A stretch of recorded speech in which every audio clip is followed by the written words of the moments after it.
You're here at WonderCon. I'm at WonderCon. Yeah, one of the central meccas for geekdom. Do you consider yourself a geek? I'm pretty geeky. I realize the shows that I like I was just having this geek fest with the creator of Fringe. Like, I'm kind of, I love Chuck. Like, I didn't really know that I was a geek, but I'm pretty geeky. Pretty geeky. Nice. Yeah. One thing I really always interests me about any TV show is how characters evolve, and especially as actors and actresses. There seems to be a point where you sort of like the actress, the light goes on. He's like, yes, I get this. Can you describe that moment for you? You mean in the run of the series, or I think it's the first time when you get a script and you completely understand why your character's doing what they're doing. Like in the first few, maybe 5 or 6 scripts, maybe even more, they're just lines that you're given.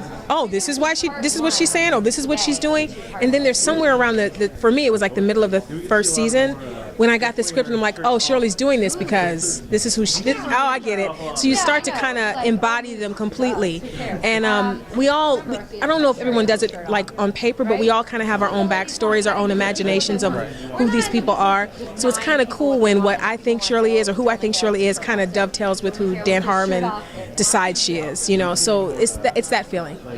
And it feels like the show feels like there's this weird opportunity to do something unique in television, and now with Dan Harmon and his writing crew and whatnot, this whole amalgam of various sitcoms and 80s movies and all that. How does that feel?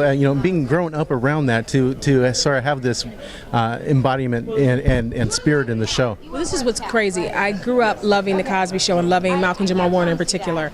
I also had a record deal when I was a teenager signed by Michael Bivins and worked with Boyz II Men. So in the first scene of last week's episode, my childhood walked in the door.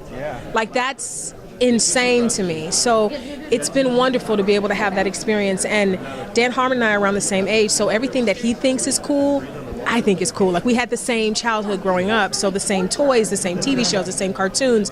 So a lot of his references I totally get. I mean, he's way more intelligent than me, so I don't get all of them. But if it's a pop culture reference, I'm usually right in there with them. Nice. Last question for you.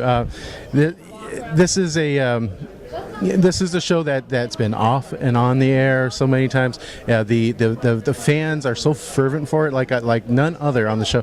Do you have any message you want to tell the fans in the community? Thank you. I mean, I feel like thank you is such a inadequate way or thing to say for what they've done. I'm friends with Zach Levi, who's on Chuck, and I remember when he was going through what should we do?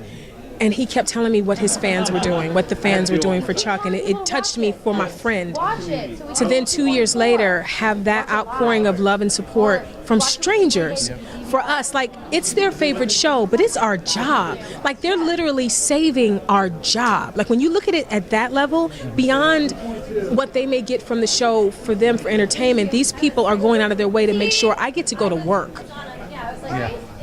They're drawing artwork, they're flash mobs. Everybody changed their Twitter avatar to the black goatee. And I talked to the creators of Once Upon a Time and the creator of Fringe. They're fans. Like, how Damon who created Lost is a fan. What? Yeah.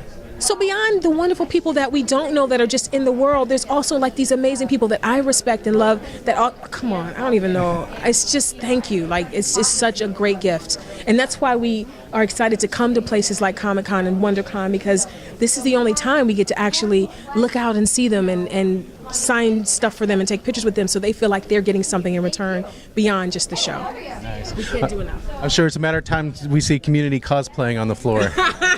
That'd be awesome. Thank you so much. It's been a delight. Oh, it's nice to meet you.